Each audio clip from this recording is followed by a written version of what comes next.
우리 다 함께 요한복음 14장 1절로 6절의 말씀 다 함께 믿음의 선포로 선포하신 후에 함께 예배로 나아가기 원합니다. 우리 함께 말씀을 읽으며 선포합니다. 너희는 마음에 근심하지 말라. 하나님을 믿으니 또 나를 믿으라. 내 아버지 집에 거할 곳이 많도다. 그렇지 않으면 너희에게 일렀으리라. 내가 너희를 위하여 거처를 예비하러 가노니 가서 너희를 위하여 거처를 예비하면 내가 다시 와서 너희를 내게로 영접하여 나 있는 곳에 너희도 있게 하리라. 내가 어디로 가든지 그 길을 너희가 아느니라. 도마가 이르되 주여 주께서 어디로 가시는지 우리가 알지 못하거늘 그 길을 어찌 알겠사옵나이까. 예수께서 이르시되 내가 곧 길이요 진리요 생명이니 나로 말미암고는 아버지께로 올 자가 없느니라. 아멘. 오늘도 길이요 진리요 생명 되신 그 하나님께 나아가는 우리의 예배 또 우리의 삶 우리의 전 인격이 되길 소망합니다. 시간 그 하나님 앞에 찬양하며 나아가시겠습니다.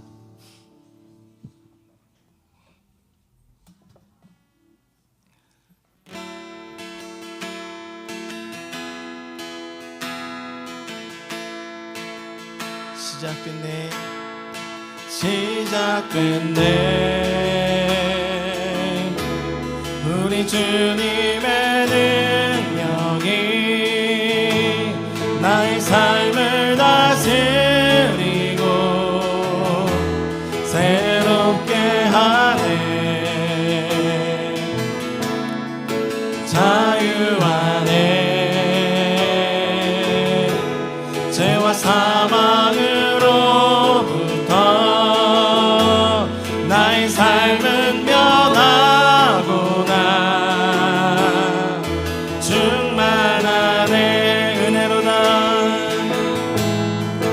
은혜로다 주의 은혜 한량없네. 주의 은혜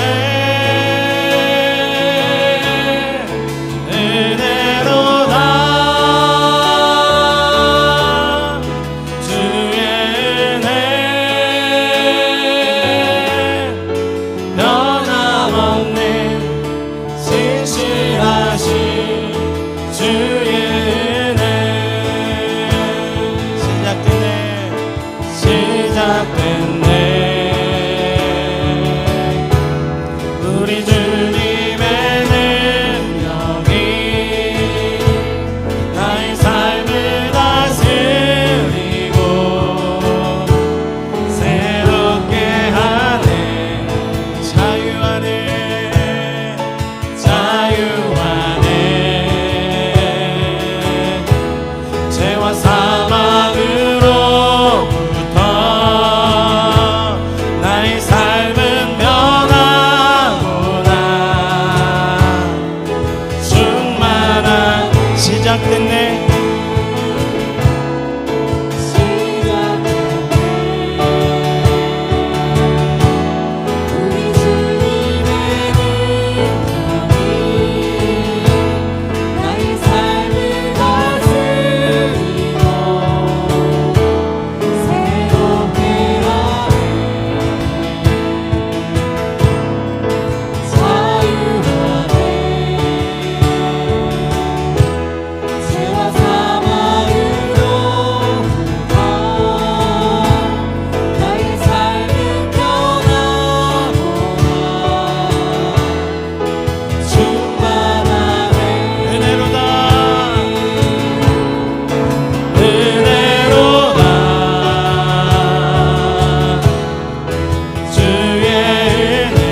단비를 내리시듯 성령의 단비를 부어 새 생명 주옵소서.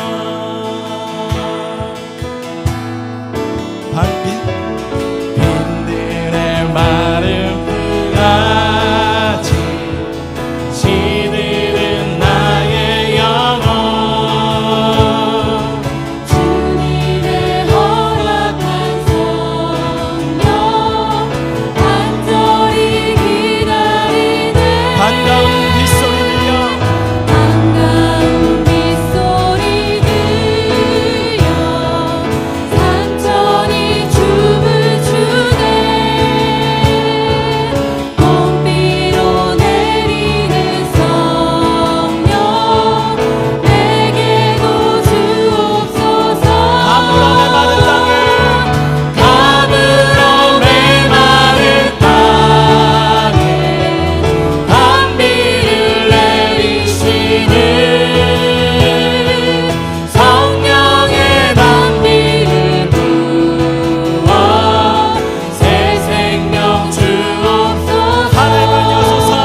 주 사랑합니다.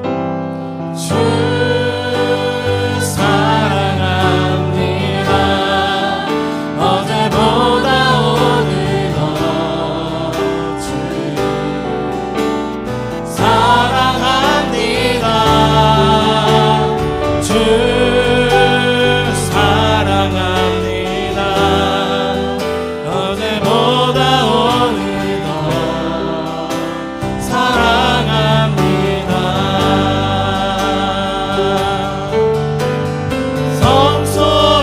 성소에서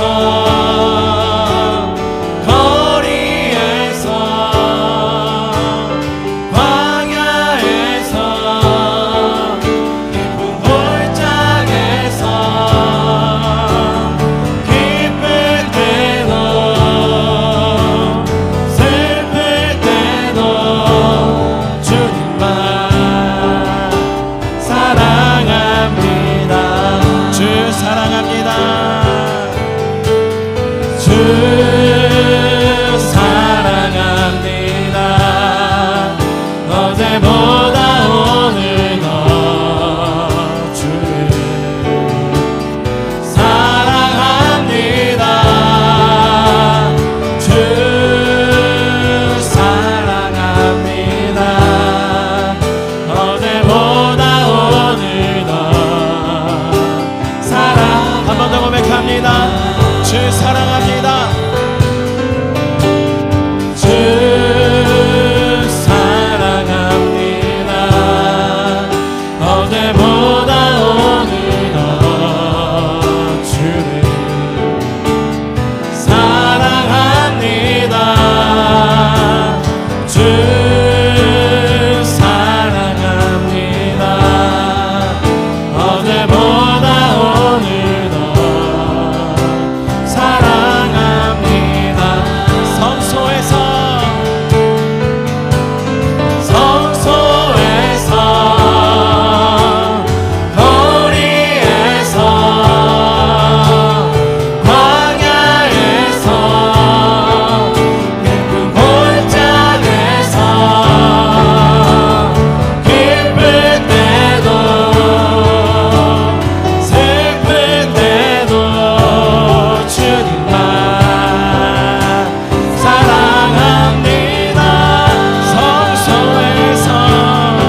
즐거움을 빼앗기지 않게 하소서.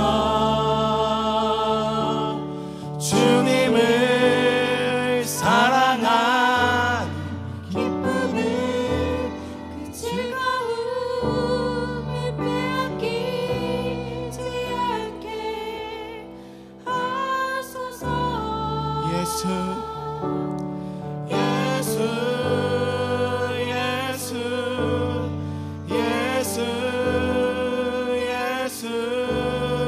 주님을 사랑합니다. 예수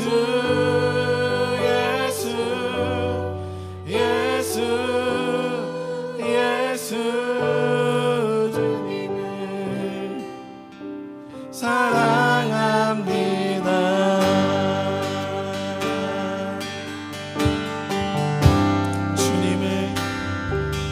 주님을 사랑한 기쁨을 즐거움을 빼앗기지 않게 하소서. 주님을 사랑한 기쁨을 즐거움을 빼앗기지 않게 하소서. 주님을 사랑한 기쁨을 즐거움을 빼앗기지 않게 하소서. 주님을 사랑한 기쁨을 즐거움을 빼앗기지 않게 하소서. 예수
예수 주님을 아멘. 하나님 사랑합니다. 전먹이들의 찬양을 받으십시오. 예수 아멘. 전먹이들의 찬양을 받아주십시오. 예수 이 어린 하나님의 영광의 세대의 찬양을 받아주십시오. 우리 한 번 더 고백합니다. 우리 어린아이들 크게 고백하기 원합니다. 예수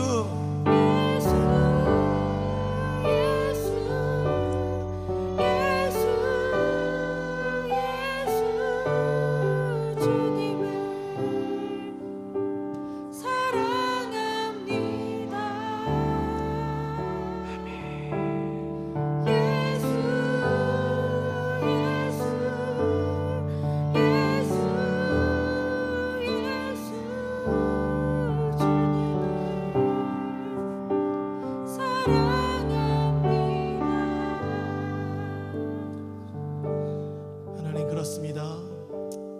우리가 주님을 사랑한다 감히 고백할 수 있도록 우리의 삶을 이 존전으로 이끌어 주신 그 은혜 감사를 드립니다.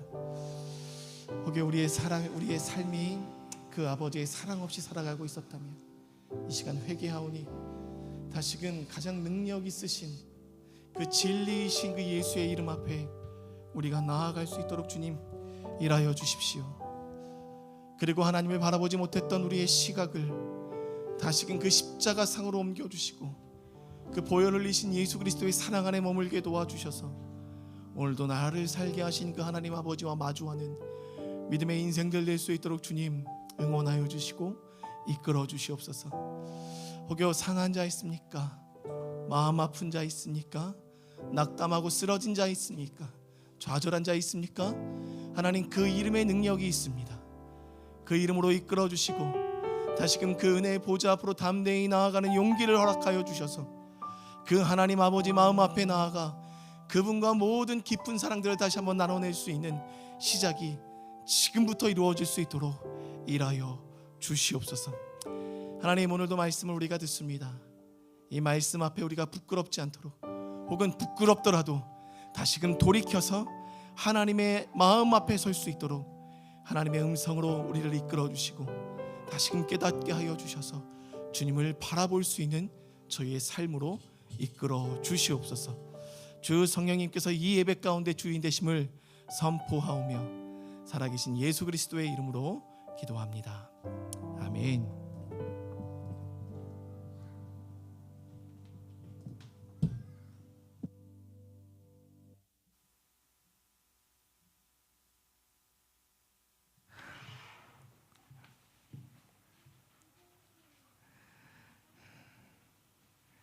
하나님 말씀 보겠습니다. 하나님 말씀 창세기 7장입니다.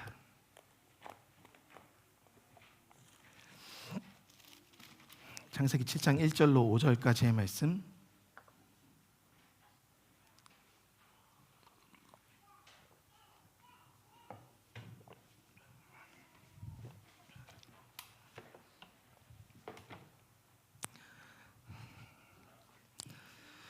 창세기 7장 1절로 5절까지의 말씀을 우리 한 목소리로 합독하겠습니다. 여호와께서 노아에게 이르시되 너와 내 온 집은 방주로 들어가라. 이 세대에서 내가 내 앞에 의로움을 내가 보았음이니라. 너는 모든 정결한 짐승을 암수 7씩 부정한 것은 암수 2씩을 내게로 데려오며 공중의 새도 암수 7을 데려와 그 씨를 온전하게 하라. 지금부터 7일이면 내가 40주야를 땅에 비를 내려 내가 지은 모든 생물을 지면에서 쓸어버리리라. 노아가 여호와께서 자기에게 명하신 대로 다 준행하였더라. 아멘. 이번 한 주간 제가 일상의 삶을 좀 살아가면서 제 위치에서, 즉 남편의 자리, 또 아빠의 자리, 아들의 자리, 또 이 목사의 자리에 어떤 여러 가지 저한테 주어진 일들을 감당하며 살아가면서 여러 가지 마음 안에 어떤 이제 갈등들도 있고 또 환경 안에서 부딪히는 영역들도 있고 또 직접 나아가서 해결해야 될 여러 영역들이 좀 있었습니다. 그 영역들 가운데 한 번은 조율해야 되고 또 양해를 구해야 되는 일이 있어서 통화를 하게 되었고 그 양해를 또 받아주셔서 그 목사님 말씀을 믿고 제가 기다리겠습니다라고 얘기하는 그 상대방의 그 목소리가 이 전화기 너머로 이렇게 들려왔어요. 근데 이상하게 그 전화기 너머로 들려오는 그 상대방의 목소리 속에서 제가 목사님을 믿고 그러면 기다리겠습니다 라고 이야기하는 그 말 한마디가 저한테 되게 큰 안도감을 주더라고요. 근데 그 안도감이 밀려오는 순간 제 안에서 느닷없이 질문이 떠올랐습니다. 그러면 지훈아 너에게 저 그 순간에 참 이 질문이 저한테는 참 많은 생각을 하게 했거든요. 그 순간에 그럼 지훈아 너에게 이 사람의 말이 그렇게 안도감을 주는데 하물며 하나님의 언약이 너에게 있다면 그 안도가 얼마나 크고 광대하겠니? 라는 질문을 저에게 던지더라는 거예요. 여러분들도 살아가면서 여러 가지 해결해야 될 문제들 앞에 여러분들이 그 한 가지 한 가지씩을 해결해 나가는 여러분들의 능력들을 마주하게 되고 때로는 그 능력이 좀 한계에 부딪혀서 좌절하고 근심하게 되는 어떤 삶의 사이클과 일상들이 분명히 있을 것입니다. 근데 그 순간에 여러분들의 그 삶의 평화를 이끌어가는 그 말이, 그 언어가, 들려오는 그 워딩이 하나님 아버지의 말씀에 더 안도를 느끼십니까? 아니면 그 사람들의 말에 더 안도를 느끼십니까? 저는 이번 한 주간 그 안도라는 것에 좀 포커스를 맞췄을 때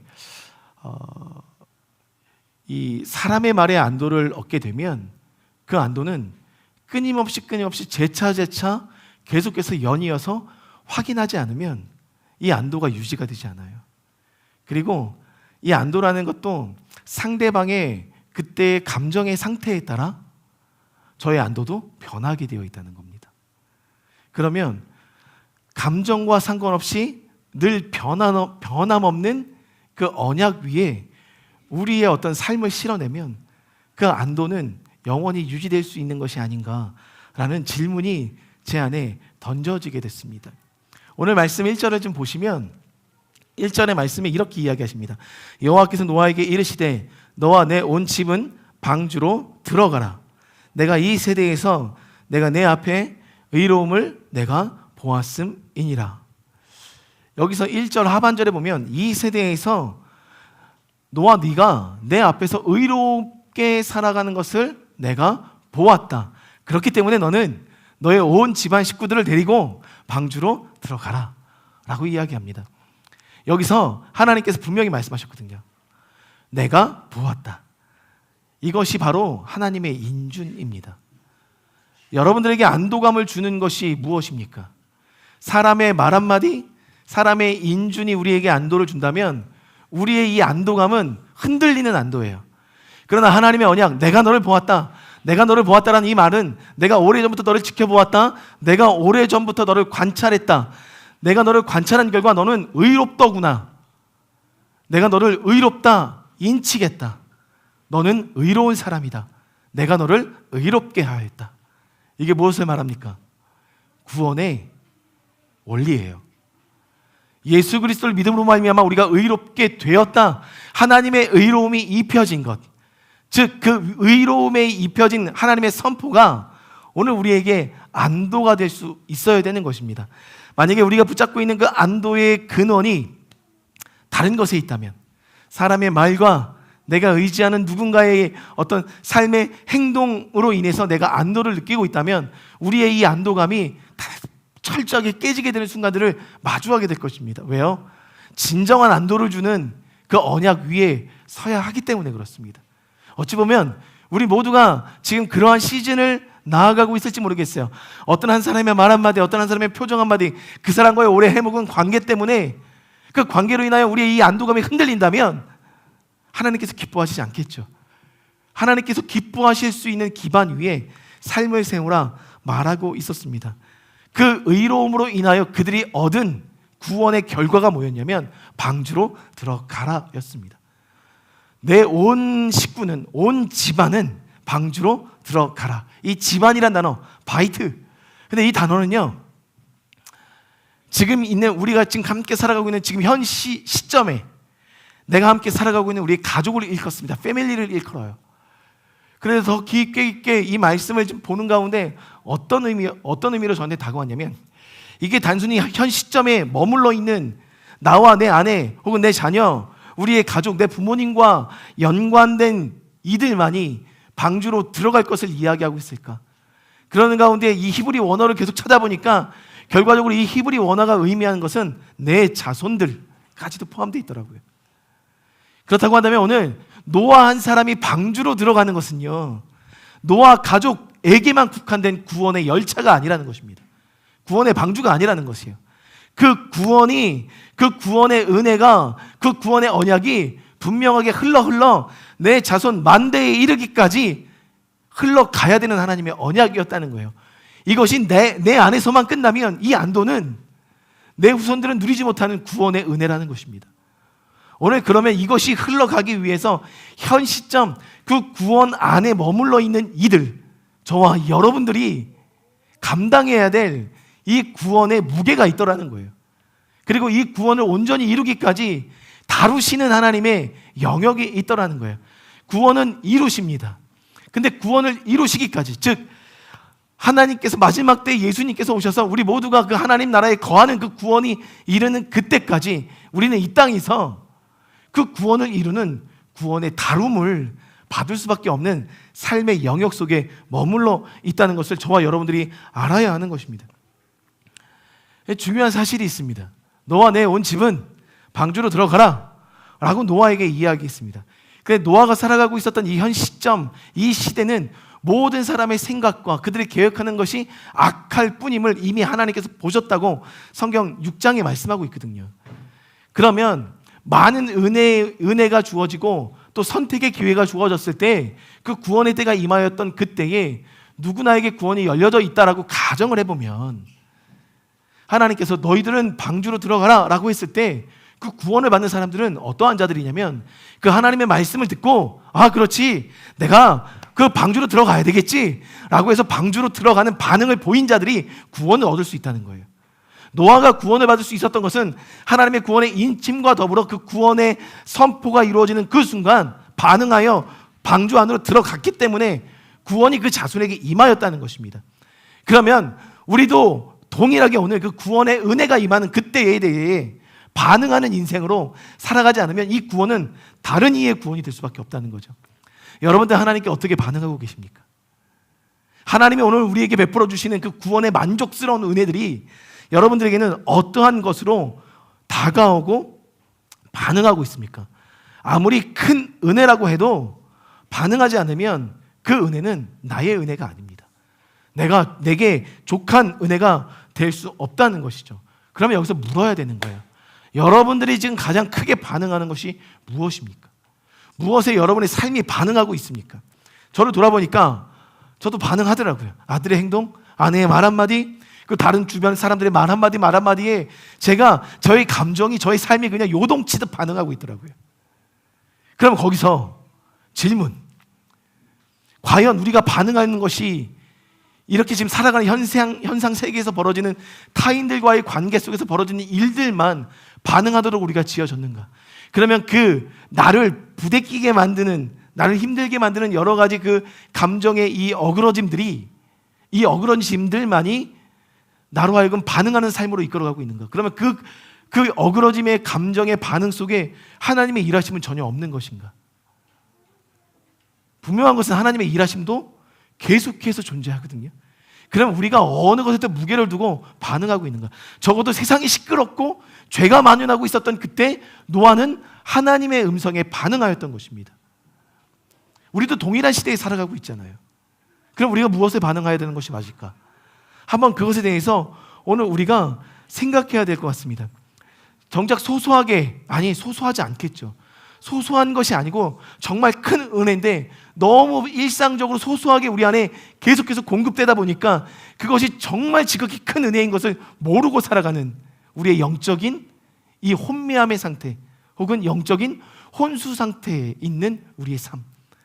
이 한 주간이 저한테 어떤 물음을 줬냐면, 야, 너 강지훈 너 정말 영적으로 형편없는 목사구나. 라는 말을 내 스스로 하게 되더라고요. 반응하는 삶을 보니까. 여러분 잘 반응하셨습니까? 성경은 이렇게 이야기합니다. 감사로 제사 드리는 자가 하나님을 영화롭게 한다. 그리고 그 행위를 옳게 하는 자에게는 하나님의 구원을 분명히 보이신다. 그러니까 반응은요, 행하는 건데 그 행함 자체가 내가 감사의 기도를 올려드리지 않아도 하나님께서 말씀하시는 것에 내가 그렇죠 하나님 제가 지금 따르겠습니다라고 반응하는 그 반응이 감사더라고요. 하나님 편에서는 오늘 우리로 하여금 너 방주로 들어가라 라고 이야기했을 때 방주로 들어가는, 지훈아 그렇게 살면 안 될 것 같아, 보다 이렇게 사는 것이 좋을 것 같아, 하나님 말씀 앞으로 나아가는 것이 더 좋을 것 같아, 알겠습니다 하나님 제가 나아가겠습니다 라고 그 반응하는 삶이 하나님 편에서는 감사로 드리는 제사더라고요. 그리고 그 행위로 인해서 하나님 너 옳게 의롭다 우리에게 여겨주시고 구원을 주시는 은혜들을 우리가 삶에서 맛보고 있더라는 거예요. 그러니 오늘 구원을 맛보길 원하십니까? 구원 안에 거하고 싶으십니까? 그러면 오늘 성경에서 말씀하시는 이 말씀 안에 우리가 행함으로 나아가는 그 순간이 구원을 경험하는 삶인 것을 성경은 결과적으로 이야기하고 있더라는 거예요. 구원은 멀리 있지 않습니다. 이미 우리 안에 들어와 있고 우리 안에 들어와 있는 그 거룩한 씨가 행함으로 나타날 때 구원의 능력들을 우리 안에 나타내시는 하나님의 은혜가 있더라. 그러니 여러분들 하나님 말씀에 반응하십시오.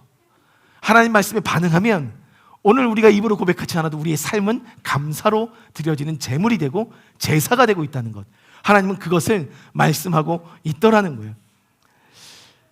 오늘 방주로 들어가라고 했어요, 노아에게. 그러면 그 노아에게 방주로 들어가라고 얘기했을 때 노아가 걸음을 떼서 방주로 들어가는 그 순간에 노아도 많은 복잡한 생각이 있겠지만 그가 시작이라는 것을 알고 있었을 것입니다. 무엇의 시작? 새로운 세계를 열어가는 구원의 시작. 오늘 이 말씀의 비밀을 우리가 알았다면 여러분들이 그 구원의 시작이 되셔야 돼요. 그래서 우리 자손 대대로 남편과 아내가 함께 연합해서 우리 안에 하나님께서 주시는 그 자손 대대로 그 구원을 흘려보내고 이뤄가고 열매 맺게 하는 시작이 여러분이 되셔야 하는 것입니다. 오늘 하나님은 그 구원의 메시지를 노아의 가족들에게 주신 거예요. 이 노아의 방주라는 말, 이 테바라는 말, 그리고 갈대 상자도 이 테바라는 말을 썼었죠. 그랬을 때 안과 막해 역청을 발라서 어떠한 물도 범람하지 못하도록 막아냈습니다. 그것을 오늘날 모든 주석가들이 이 방주를 무엇에 비유하냐면, 여러분도 아실 거예요. 이 방주는 오늘날 무엇에 비유가 될까요? 아시는 분? 교회예요. 교회로 봅니다. 그러니까 이 교회가 오늘날 방주로 모든 주석가들이 여기고 해석하고 있다는 거예요. 그 주석이 어떻게 이야기하고 있냐면, 방주가 교회를 예표한다고 할 때 비록 교회가 외형적으로는 인간이 모여 제도를 만들고 예배를 드리는 집단처럼 보이나 근본적으로 하나님의 부르심을 받고 나온 자들이 하나님의 명령에 따라 만든 것으로 교회는 근본 주인은 하나님이시며 구원의 초청을 받은 사람들만이 들어갈 수 있는 것이다. 또한 방주에 들어가는 자만이 대홍수의 심판 가운데서도 생명을 보장받을 수 있었던 것처럼 하나님의 몸된 교회에 속한 자만이 구원을 얻는 것이다. 하나님의 때가 이르자 드디어 노아의 가족을 방주로 이끌어 들이셨던 것처럼 오늘날도 죄악된 세상 가운데서 우리를 구원해 주시기 위해 긴급하게 그러나 자비로운 음성으로 우리를 부르고 계신다. 따라서 주의 몸된 교회로 나아오라는 하나님의 명령을 듣고 즉각 순종해야만 구원에 동참할 수 있음을 명심해야 한다라고 주석에서 설명하고 있습니다. 방주가 교회다. 교회가 방주다. 방주는 구원이다. 그러면 교회는 구원이다. 이 주석의 해석을 들으면서 여러분들 맞아라는 어떤 이 감동이 있으십니까? 저는 계속해서 제 마음속에 거부가 일더라고요. 안 그러셨어요? 맞다. 교회가 방주다. 그럼 여러분들 이 진리가 여러분들에게 방주가 되고 있습니까? 어떤 외부의 공격도 다 차단해주고 감정도 지켜주고 온전한 구원을 이루는 곳으로 여러분들을 지금 이끌어가고 있는 것처럼 여겨지십니까? 네, 아멘. 근데 여러분들 제 안에 계속해서 이 거부감과 이질감이 이 말씀 가운데 이 주석적인 해석에 일어나고 있는 거예요. 분명히 하나님의 의도는 교회가 방주가 되는 것이 맞습니다. 심지어 저희 은사님은 책을 펴실 때 교회만이 희망이다라는 책을 펴셨어요. 근데 그 책의 의도도 교회가 방주 역할을 해야 된다고 하면서 그 책을 이끌어 가시거든요. 근데 그 책을 읽어보면 교회가 방주 역할을 해야 되는 것이 분명히 하나님의 마지막 때 부르심의 자리가 분명히 맞는데, 그래서 교회가 방주가 돼야 되는데 왜일까요? 제 머릿속에는 교회를 생각하면 교회의 순기능과 역기능이 같이 보이는 거예요. 방주 안에, 구원 안에 순기능과 역기능이 존재했을까요? 그렇지 않다는 거예요. 방주가 구원이지만 교회는 구원이 아니에요, 여러분들. 제가 이단이 될 수도 있을지 모르겠지만 성경에는 교회가 구원이라고 나와 있는 쓴 적이 없었어요. 주석가들은 이것을 왜 교회로 표명했을까? 분명히 교회는 맞을 텐데, 근데 교회 안에 들어오는 모든 성도들이 교회 안에서 영과 진리이신 하나님 안에서 자유를 누리고 있는가라는 근본적인 질문 앞에 우리는 자유한가? 그렇다고 한다면 교회는 방주가 돼서는 안 돼. 교회가 구원의 주체가 돼서는 절대 안 되는 거예요. 교회는 방주가 아니에요. 방주는 교회다. 아니요. 방주가 교회가 돼서는 안 됩니다.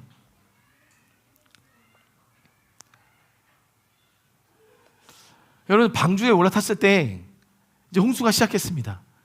비가 40일 동안 내렸고요. 내리면서 이 방주가 이제 물이 차오르기 시작하니까 떠오르기 시작했고, 떠오르면서 이제 40일 동안 이제 방주가 비를 맞으면서 떠오르고 있는 그 시점에 땅에서 깊음의 큰 샘들이 터졌다라고 이야기해요. 땅의 지진과 어떤 그 갈라짐들을 통해서, 땅의 진동을 통해서 땅으로부터 깊음의 땅 속에 있었던 물들이 뿜어져 나오는 대지각 변동이 일어났고, 대지각 변동뿐만 아니라 윗궁창과 아래궁창이 있었는데 이 아래궁창의 창이 열리면서 이 윗궁창과 아래궁창 사이에 있었던 모든 물들이 이 땅 가운데 쏟아져 내렸습니다. 그러니 그 쏟아져 내리는 그 요동침이 이 방주 안에 있었던 모든 사람들이 그 요동침을 그대로 느끼고 있었다는 거예요. 그들은 이렇게 부양된 상태가 아니, 공중 부양된 상태가 아니었어요. 그래서 이 모든 어떤 혼란들을 느끼지 않고 평안함 가운데 있었던 상태가 아니었습니다. 몸으로 다 체험하고 있었어요. 그러나 그들이 방주에서 해야 될 스탠스는 뭐냐면 미래의 소망 되신 하나님께 계속 마음을 두고, 그 주변의 환경은 너무나도 불안하지만 하나님께 계속 마음을 두고 하나님의 언약을 붙잡고자 하는 씨름을 그들 안에서 했었어야 돼요. 그게 방주예요.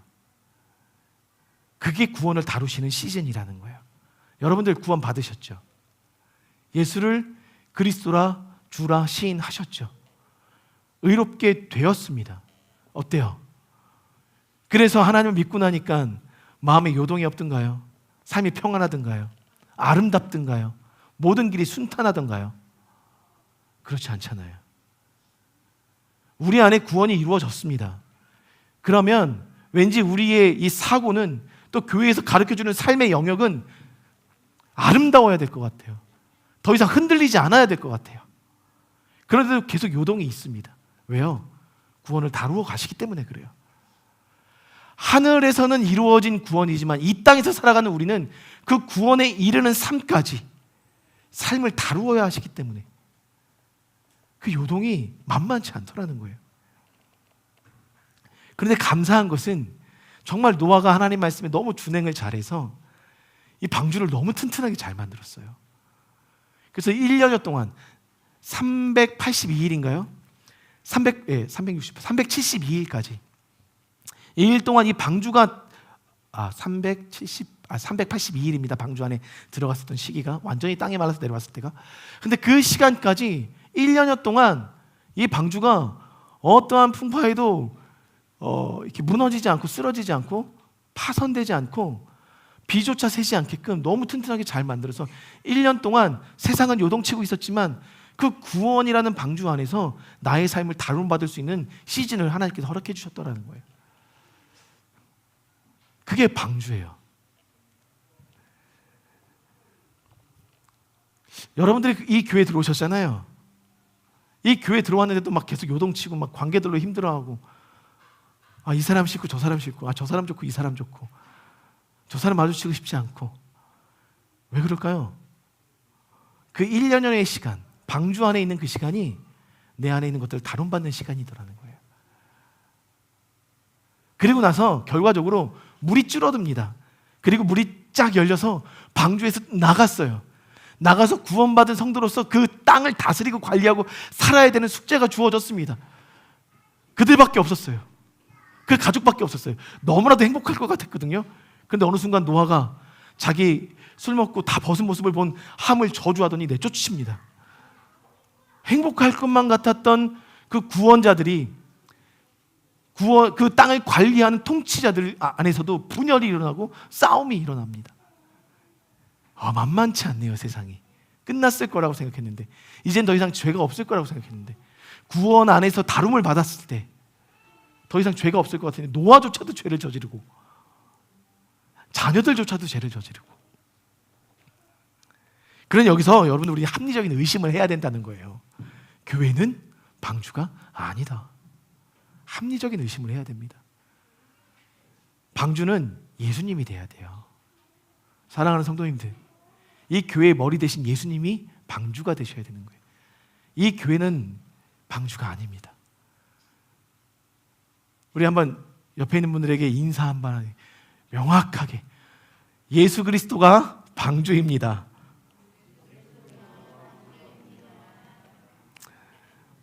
네, 믿음으로 취하셔야 됩니다. 진정 예수가 방주가 되셔야 저와 여러분들 안에 우리가 하늘에 가는 그 순간까지 그 구원의 다룸을 받을 수 있더라는 거예요.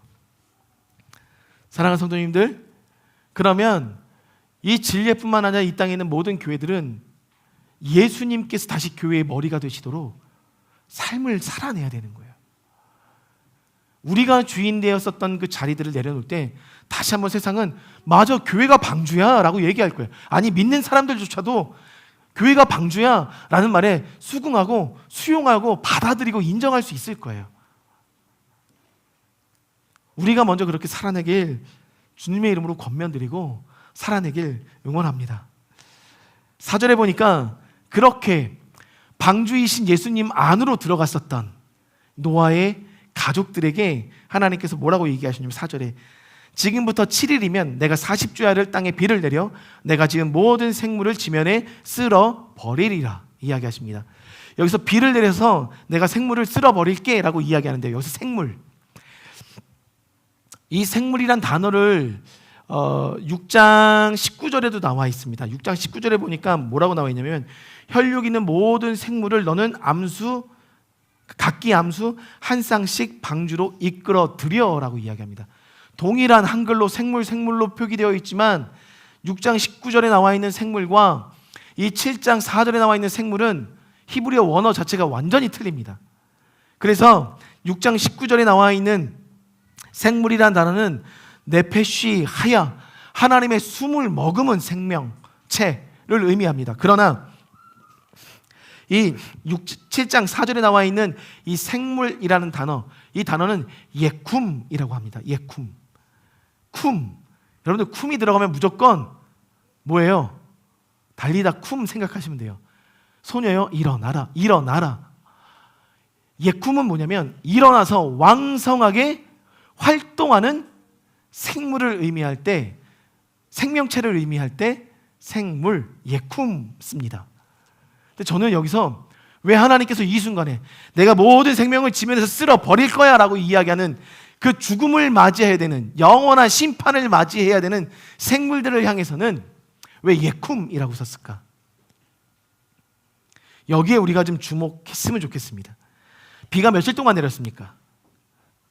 40주야 41 동안 내렸고요. 물은 150일 동안 창일했습니다. 가장 높은 산보다도 15규빗이 높았습니다.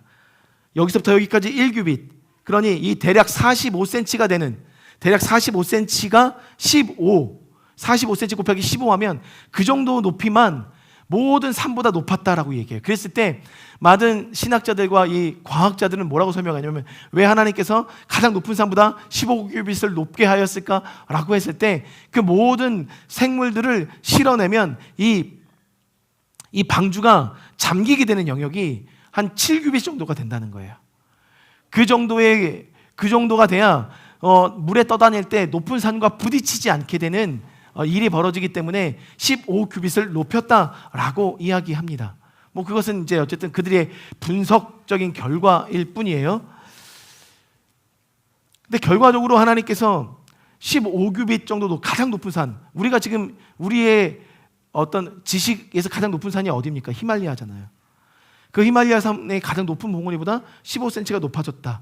근데 그 정도까지 물이 찼다라는 거예요. 온 땅에 150일 동안. 그리고 150일이 지나면서 점점점 물이 말라가기 시작했다. 성경에서 이야기하고 있어요. 그럼 여기서 왜 우리가 질문을 드려볼 필요가 있다는 거예요. 하나님의 말씀은 1.1핵도 틀림이 없고 그냥 흘려 들을 말씀이 없다면 1.1핵 하나하나의 의미가 담겨져 있습니다. 41일이라는 숫자, 이 41이라는 숫자에는 히브리어 이 맴이 2개가 들어가 있습니다. 근데 이 맴은 마임이란 물과 연결됩니다. 물은 성경에서 뭐라고 말씀드렸습니까? 진리입니다. 진리인데 이 M이 갖고 있는 숫자 값이, 숫자의 합산이 40이에요. 이 40이라는 숫자는 진리 안에 잠기는 시간을 의미합니다. 진리 안에 거하는 시간을 의미해요. 40일이라는 시간을. 물 자체가 진리라고 의미했을 때 40주야를 물이 내려서 땅에 150일 동안 창일했다. 이것을 미드라시에서 뭐라고 표현하고 있냐면 40일 동안 온 세계가 침례받는 사건이었다. 즉 하나님의 진리 안에 잠겨 모든 죄가 씻겨 내려가는 시간이었다. 그러니까 여러분들 어떻게 생각하게 되면 생물을 쓸어 버리겠다라고 했던 이 왕성함이 살아있는 생물, 왕성하게 걸어다니는 이 생물이라고 표현된 이 뭐죠? 예쿰. 이 단어는요, 우리 안에 왕성하게 살아있는 죄성을 의미해요. 아직도 하나님께 나아가지 않으려는 그 죄성들. 근데 그 죄성을 40일 동안 그 진리 안에서 다룸을 받는 시간이 이 홍수의 시간이었다는 것입니다. 그러니까 여러분들, 모든 생물들은 쓸어버렸지만 40일 동안, 아니 1년 동안 이 방주 안에 살았어야 되는 이 가족들, 이 사람들은 이때부터 그들 안에 쌓여있는 죄를 다룸받는 40일의 여정, 1년의 여정 안에 들어갔던 것입니다. 여러분들, 비가 내린다라고 이야기합니다. 그래서 40일 동안 비가 시작됩니다. 비를 맞기 시작합니다. 근데 은혜의 비, 성령의 비를 맞기 시작하면 그때부터 다룸받는 것이 뭐냐면 우리 안에 죄가 보이기 시작합니다. 죄성을 다루세요. 여러분 안에 은혜의 비가 내리셔야 돼요. 제 안에도 은혜의 비가 내려야만 합니다. 왜? 죄를 다룸받아야 되기 때문에. 그게 씻겨져 내려가는 시간이 분명히 필요하기 때문에. 우리 모두는 그것을 씻김 받고도 다룸받고도 세상으로 나가서 살아가면 그 세상에서도 또 죄 때문에 쓰러지더라고요. 그러니 한 번 정도는, 아니 어찌 보면 계속해서 이 죄의 영역은 계속해서 진리 안에서 그 말씀과 물 안에서 다룸을 받아야 되는 영역이라는 겁니다. 다룸받고 계십니까? 보니까 여기서 우리가 한 가지만 더 좀 생각했으면 좋겠습니다. 하나님께서 40일 동안 물을 내리셨고 가장 높은 곳까지 물을 채우셨어요. 온 세계를 덮으셨어요. 그 과정을 7장 17절로 19절에 나와 있어요. 17절에 먼저 보니까 홍수가 땅에 40일 동안 계속된지라 물이 많아져 방주가 땅에서 어떻게 됐다? 비로소 떠올랐고, 그 다음에 18절에 물이 더 많아져 땅에 넘침에 방주가 물 위에 떠다니기 시작했고, 그리고 19절에 보니까 물이 땅에 더욱 넘침에 천하의 높은 산이 다 잠겼더니 하나님께서 가장 높은 곳으로 그들을 이끌어 가셨습니다. 가만 보니까요, 하나님께서 방주를 가장 높은 산보다도 더 높게 이끌어 가신 의도를 우리가 알아야 되더라고요. 즉 달리 말하면 방주에 올라타고 나서 구원을 다루시는 3단계의 삶이 우리 안에 있더라는 거예요. 첫째 뭐냐? 17절입니다. 물이 많아졌죠. 땅에서 떠올랐습니다. 이것을 우리는 어떻게 받아들여야 되냐면 물이 뭡니까? 진리입니다. 그 진리가 땅 죄로 되면 6장 1절과 2절에 뭐라고 합니까? 온 땅에 죄가 만연했습니다. 땅은 죄를 상징합니다. 그런데 그 땅에 죄가 물이 내리면서 비로소 방주가 떠오르면서 어떻게 됐습니까? 죄와 분리가 되는 인생을 시작하셨다는 거예요. 즉 하나님께서 구원을 다루시는 첫 번째 단계가 있다면 그것은 참 진리가 죄와의 분리를 시작한다는 거예요. 그래서 죄로 덮여 있었던 땅으로부터 우리를 건져 올리십니다. 보니까 여기서 떠올랐다라는 이 히브리어 말은 원어적으로 취하면 뭐라고 하냐면 들어 올린다. 더 나아가서 취하여 가다. 하나님께서 우리를 취하여 이끌어 가셨다는 것이 바로 이 떠올랐다의 의미예요. 그럼 여러분들, 그러니까 단순하게 우리가 구원받았다 하면 구원받은 감격으로 끝나는 것 같지만 하나님은 우리를 취하여 가셨습니다. 어떤 세계로 이끌어 가셨어요. 여러분들 그걸 알고 계셨습니까? 여러분들은 지금 그 세계로 하나님께서 취하여 가신 겁니다. 왜요? 구원이 뭔지를 알려주시려고.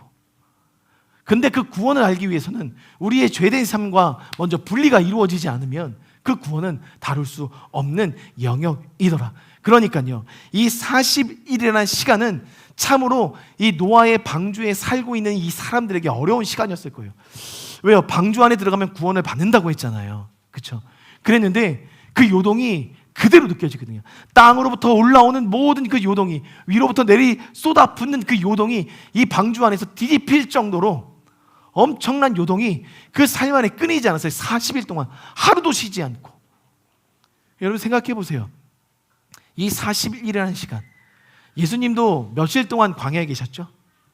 40일 동안 시험 받으셨습니다. 질문하겠습니다. 예수님이 40일 동안 평안 가운데 있었습니까? 아니죠. 급기야 무엇을 당하게 됩니까? 사단의 시험까지 당하게 돼요. 그게 구원을 다루시는 시즌이더라고요. 엄청난 유혹이 다가오더라고요. 내가 은혜가 있더라고요. 은혜가 나를 다스려 주더라고요. 그래서 감격해서 눈물도 흘리고 하나님 다시는 죄를 짓지 않겠습니다라고 소원까지 하더라고요. 그런데 유혹이 없지 않아요. 엄청난 요동이 우리 안에 있더라고요. 경배 센터도 다루고 계십니다. 그 요동 안에 다루고 계시더라고요. 왜요?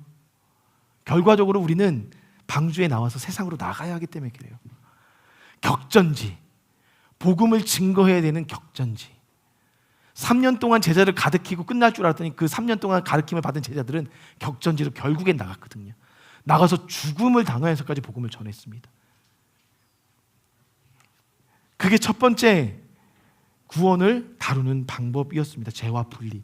두 번째 보니까 18절, 물이 더 많아져 땅에 넘침에 방주가 물 위에 떠 다녔으며 라고 이야기합니다. 여기서 중요합니다. 그 요동치는 요동함에 여러분들 이끌려서 가장 높은 곳까지 올라가는 그 과정 속에 계속해서 끊임없이 떠다닙니다. 여러분들 이미 익히 알고 계시죠? 방주와 배의 차이를 알고 계시죠? 키가 없습니다. 노가 없습니다. 그리고 닻이 없습니다. 닻이 없죠. 그리고 뭐죠? 그것도 닻인가요? 네. 감사합니다. 네. 그러니까 어떠한 동역, 멈추거나 갈 수 있는 동역 장치가 없다는 거 다 알고 계시잖아요. 노아는 키도 없어요. 방주는 키도 없어요. 그렇다는 것은 인생의 동역이 바뀌는 순간을 경험하는 것이 방주 안에서 다루는 구원의 두 번째 단계라는 거예요. 하나님이 나의 유일한 구원이시다, 힘이시다, 능력이시다. 그러니까 달리 말하면 이거예요. 주의 영이 계신 곳에 자유가 있느니라. 주의 영이 계신 곳에 자유가 있느니라. 진리를 알지니 진리가 너희를 자유롭게 하리라. 진리 안에 거하는 삶을 훈련받는 시즌입니다. 두 번째 시즌. 그래서 진리가 다루는 삶을 그냥 맡기는 거예요. 그래서 진리가 끌어가는 대로 살아가는 인생이 두 번째 단계. 하나님은 오늘 그걸 우리에게 원하시더라는 거예요. 처음에는 이 요동치는 것이 너무나도 힘들었겠죠. 어려웠겠죠. 감당하기 힘들었겠죠. 그러면서 40일을 거기서 살아야 했었던 그들은 하루하루 그 진리 안에 살아가는 그 요동이, 그래서 내가 아둥바둥 무언가를 붙잡고 살아가야 되는 그 삶에서 이제는 붙잡지 않고도 그 흔들림 속에서 살아갈 수 있는 삶을 배우기 시작합니다. 진리 안에서 살아가는 삶을 배우기 시작한다는 거예요. 그게 방주 안에서의 삶이었더라고요. 노아의 가족이 방주 안에서 평안했겠습니까? 평안만 했겠습니까? 잘못된 영화였지만 노아라는 영화가 있었잖아요. 그 영화 속에서 방주 안에 살아가고 있었던 가족의 어떤 이 내면의 그 어두움들과 싸우는 시간들을 다뤘습니다. 결국 어두움에 손을 내주긴 했어요. 그 영화는. 근데 절대 그렇지 않아요. 분명한 것은 다름이 있더라는 거예요. 진리 안에 거하는 삶. 하나님이 이끌어 가시고 하나님께서 함께 하시는 것을 즐기는 삶이 두 번째 진리 안에서 다루는 구원의 시즌 단계였다는 거예요. 마지막 세 번째가 있었습니다. 마지막 세 번째는 뭐냐면 19절. 물이 땅에 더욱 넘침에 천하의 높은 산이 다 잠겼더니. 요게 참 여러분들 생각해 보세요. 눈을 감지 않아도 상상하실 수 있죠. 거룩한 상상력을 동원해 보십시오. 가장 높은 곳으로 올라가서 더 이상 눈에 거치는 것이 없습니다. 그래서 정말 진짜 온 세계가 망망대해가 돼버렸어요. 그래서 그 하늘과 가장 가까운 곳, 그곳에 이 방주가 서 있습니다. 뭐예요? 진리를 다루시면서 마지막 구원을 다루시는 세 번째 단계가 있었는데, 그게 뭐냐면 하나님과 독대하는 자리까지 우리를 끌어가십니다. 하나님과 독대하는 자리. 예수님이 광야에 40일 동안 왜 가신지 아십니까? 하나님과 독대하려고 가신 거예요. 왜? 결국 세상으로 나가야 되니까. 하나님의 명확한 부르심을 알아야 돼요. 나를 향하신 뜻이 무엇인지 분명히 알아요. 근데 그것은 이 혼란함 가운데 있잖아요. 하나님과 독대하는 시간을 갖는 자에게 주어주시는 은혜의 기회라는 거예요. 여러분들, 오늘 진리 안에 여러분의 삶이 요동치고 있습니까? 지금 하나님은 우리의 명확한 부르심을 다시 한번 재확인시키시려 이끌어가고 계십니다. 제가 이 말씀을 보면서 어떠한 생각을 하게 됐냐면, 그럼 지훈아, 너는 이 3단계 중에 어디에 속해 있는 것 같냐라는 질문을 저한테 스스로 해봤어요. 그랬더니 제가 정말 정직하게 이야기하면 1단계, 2단계 그 어디쯤에 있는 거예요. 아직 저도 3단계까지 못 간 것 같은 거예요. 그러면 아직도 제가 이 요동치는 이 요동함과 진리 안에서 자유롭게 다루시는, 그래서 하나님과 독대해서 내가 그 안에, 그가 내 안에 거하셔서 세상에 나가서도 절대 흔들리지 않고 십자가만 붙잡고 살아갈 수 있게끔 명확한 부르심 안에 서서 살아갈 수 있는 삶. 그랬을 때 저는 1단계, 2단계 어딘가에 있더라고요. 죄송합니다. 여러분의 목사가 이렇게 부족한 사람이에요. 그러니 그러한 목사와 함께 이 방주라고 일컬어지는 교회에 올라탔으니 얼마나 흔들림이 많겠어요. 때론 이랬다 저랬다. 죄송합니다. 저도 하나님이 다루고 계시더라고요. 여러분 어떠십니까? 그리고 나서 여러분들, 이제 분명한 것은 이제 우리가 다음 주에도 보겠지만 물이 점점점 차올랐던 물이 말라갑니다. 점점점 말라가요. 기쁠 수도 있지만 그때는 뭐냐면요, 이 내려오는 시즌, 이 150일 동안 창일했었던 물이 150일 후에 점점점 내려오게 되고, 또 7일에 걸쳐서 확인하고 7일에 걸쳐서 확인하고 7일에 걸쳐서 확인하고 7일에 걸쳐서 확인하게 되는. 근데 이게 토라 포션이라고 해서 이 말씀을 하나님의 계시적인 측면으로 계속해서 말씀을 보는 어떤 그 주기 사이클이 53주입니다. 그런데 53주인데 이 말씀 토라를 읽어내는 그 기준이, 그래서 반복하는 기준이 53주인데, 가만 보니까요 여러분들, 이 배 안에 머물렀던 시간이 53주예요. 기간이 53주예요. 그래서 하나님의 말씀 안에, 하나님의 진리 안에 계속해서 삶을 다루었던 기간이다라고 해석하기도 해요. 그러니까 물이 점점점 내려오고 있는 그 시점이 여러분들 마냥 기뻤겠습니까? 계속해서 다루시는 거예요. 물이 말라, 그래서 땅이 다 말랐더라 하고 나서 비로소 내리거든요. 땅이 말랐더라, 굳은 땅이 되었더라, 굳게 믿음 위에 서게 되었더라. 그리고 나서 나가더라고요. 드디어 우리를 그러한 삶으로 이끌어 가십니다. 사랑하는 성도님들, 제자들도 3년간 훈련 받았습니다. 저희 교회도 이제 4년 차로 가고 있는데, 3년이 넘은 우리가 이 시점에 저는 아직 자신 없습니다.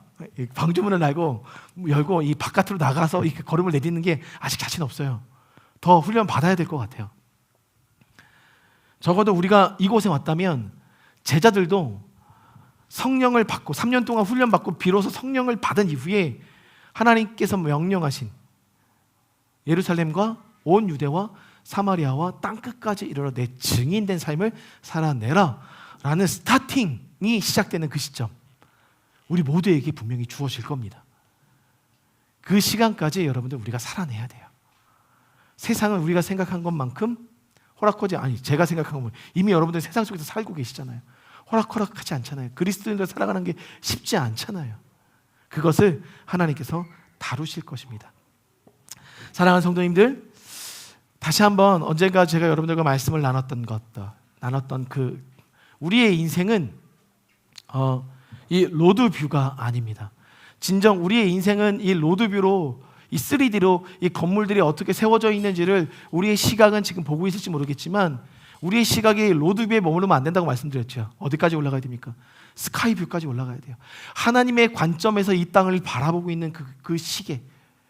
그랬을 때 오늘 우리가 살아가고 있는 이 삶은요, 한 점에 지나지 않아요.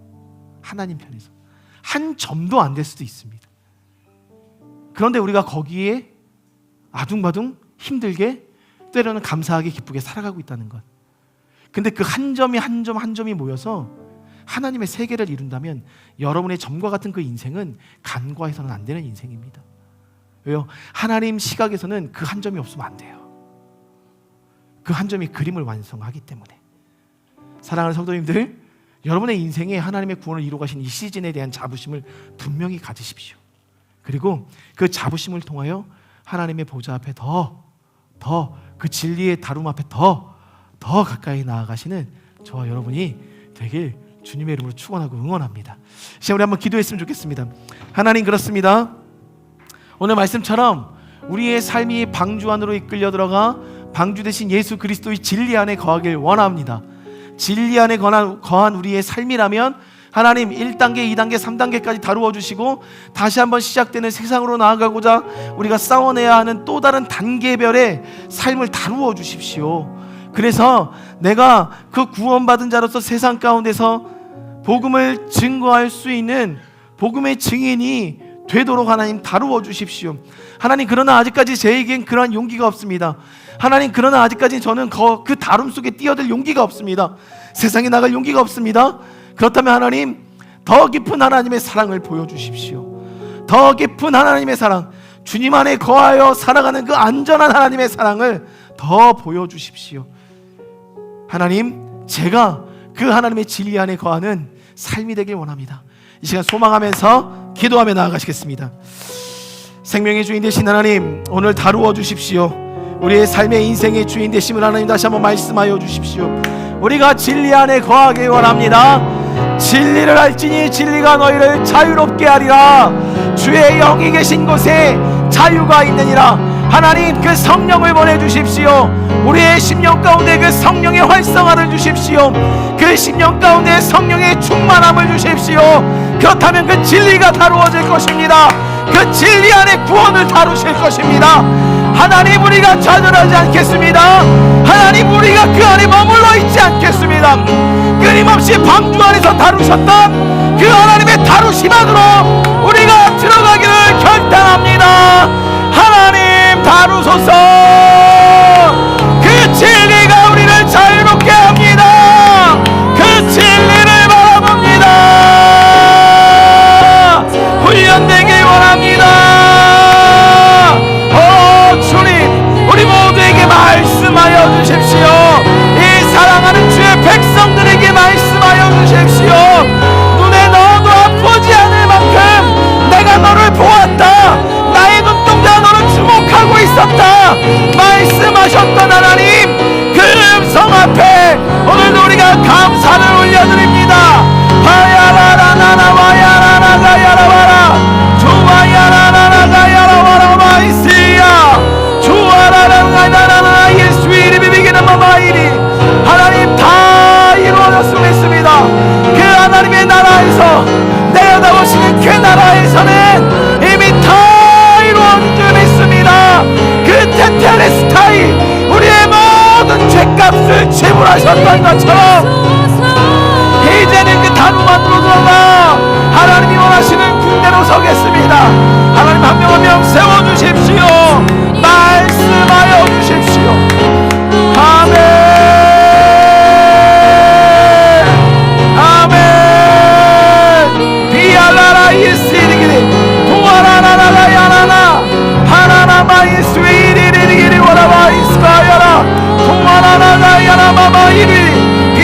가나와라바이 수이르가라바이 다루시는 하나님 감사합니다. 오늘도 그 방주 안에 거하여 있는 우리의 삶이 예수 그리스도로 인하여 인준받은 삶으로 감사를 드립니다. 아멘. 다루십시오. 행하십시오. 바라보나이다. 바라보나이다. 아멘.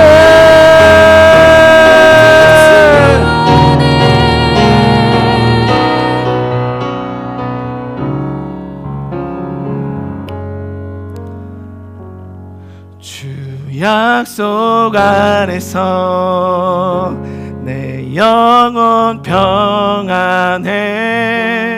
내 뜻보다 크신 주님에게 왜 나 신뢰. 두려움 다 내려놓고 주님만 의지해. 주 안에서 내 영혼 안전합니다. 하나님, 그 방주 안에서, 그 주 안에서 우리의 영혼이 안전함을 고백합니다. 하나님, 다루시는 그 요동 안에 우리가 자유를 느낄 때까지, 자유를 느끼고 그 요동함을 즐길 때까지 우리를 다루어 주십시오. 그래서 그것이 즐거울 그 시점에 우리를 하나님과 독대케 하여 주시고 분명한 부르심 명확함 안에 서게 인도하여 주십시오. 우리가 그 언약 앞에서 서겠습니다. 하나님께서 이끌어 주십시오. 우리 사랑하는 성도님들 한 분 한 분 모든 분들을 그렇게 이끌어가 주셔서 가장 높은 그 하나님의 세계, 하나님만이 보실 수 있는 그 하나님의 높고 높으신 그 세계에 우리를 이끌어가 주십시오. 우리 성도님들 이번 한 주간 그렇게 결단하며 살아갈 때 힘주시고 응원하여 주시고 토닥여 주시고 안아 주시고 사랑한다 말씀하여 주시옵소서. 하나님, 오늘도 빈손으로 나오지 않고 주님 앞에 귀한 예물 올려드립니다. 이 예물이 쓰여 주의 교회를 세우게 도와주시고 예수는 그리스도다, 주는 그리스도시요 살아계신 하나님의 아들이심을 나타내는 것에 가감없이 쓰임받게 도와주시고 혹여 부족한 영역들이 있다면 하나님 하늘의 창고를 여시고 채워주사 하나님의 뜻대로 교회가 서갈 수 있도록 은혜를 더하여 주시옵소서.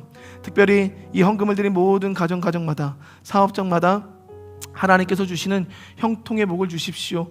분명한 것은 노아를 통하여 땅을 다스리고 그들을 관리하라 말씀하셨던 것처럼 오히려 이들이 땅의 관리와 다스림 속에 살아가는 것이 아니라 그 모든 것을 다스리고 그것을 하나님 나누고 통용하고 또 그것들로 인하여 하나님의 풍성함을 더욱더 배가시키는 자의 삶으로 사업장과 그들의 직업의 현장과 관계 현장과 삶의 현장에 일하여 주시옵소서. 이제는 구주 되신 예수 그리스도의 차고 넘쳐 흐르는 은혜와 아버지 되신 하나님의 그인자하신 사랑과 보혜사 되신 성령님의 중보하심과 인도하심의 역사가 오늘도 우리와 함께 동행하셔서 예수 그리스도의 그 진리 방주 안으로 이끌어 가시는 하나님을 신뢰하기로 결단하는 모든 성도 위에 이제부터 영원토록 함께 하시기를 간절히 축원하옵나이다. 아멘.